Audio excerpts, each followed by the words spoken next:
আইনের শাসন কাকে বলে তা নির্বাচনে দেখিয়ে দিতে চান প্রধান নির্বাচন কমিশনার এএমএম নাসির উদ্দিন।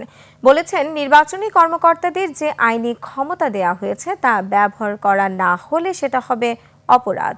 সবাই মিলে একটি সুন্দর নির্বাচন আয়োজন করতে হবে। চট্টগ্রাম থেকে বিপ্লব মজুমদারের ক্যামেরায় হাসান ফেরদৌসের তথ্য ও ছবিতে ডেস্ক রিপোর্ট। ত্রয়োদশ জাতীয় সংসদ নির্বাচনকে সামনে রেখে চট্টগ্রাম অঞ্চলের নির্বাচনী কর্মকর্তাদের দিক নির্দেশনা এবং প্রশিক্ষণ দিতে কর্মশালা। এতে যোগ দেন নির্বাচনী কর্মকর্তারা।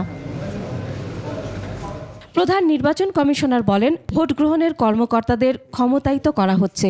তাদের সব ক্ষমতা দেয়া হবে, ক্ষমতা ব্যবহার করতে হবে।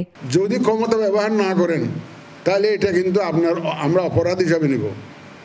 আপনি যদি যথাসময়ে যথোপযুক্ত ব্যবস্থা না নেন তাহলে কিন্তু আমরা এটাকে ভালো চোখে দেখব না। এটাকে সিইসি বলেন, আইনের শাসন কাকে বলে এই নির্বাচনের মাধ্যমে কমিশন সেটা দেখাতে চায়।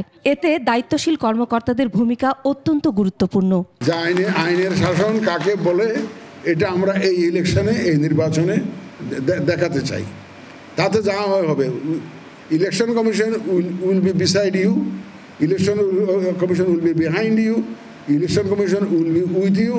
নিজের নিরপেক্ষতার কথা জানিয়ে সিইসি বলেন, কমিশন কারো হুকুম মতো কাজ করবে না। আমরা সবাই মিলে একটা জাতীয় নির্বাচন জাতীয়ভাবে সবার সহযোগিতা নিয়ে ইনশাল্লাহ আমরা একটা সুন্দর নির্বাচন উপহার দিতে পারব। নির্বাচন কমিশন ইতোমধ্যে সোশ্যাল মিডিয়ায় ভুয়া তথ্য ও এআই ভিত্তিক অপপ্রচার মোকাবিলায় সেল গঠন করা হয়েছে বলেও জানান সিইসি। যে ট্র্যাকিং করা, যেটা ডিজিটাল এআই অ্যাবিউজ মোকাবিলা করা, এই ধরনের চ্যালেঞ্জেসগুলো আসছে।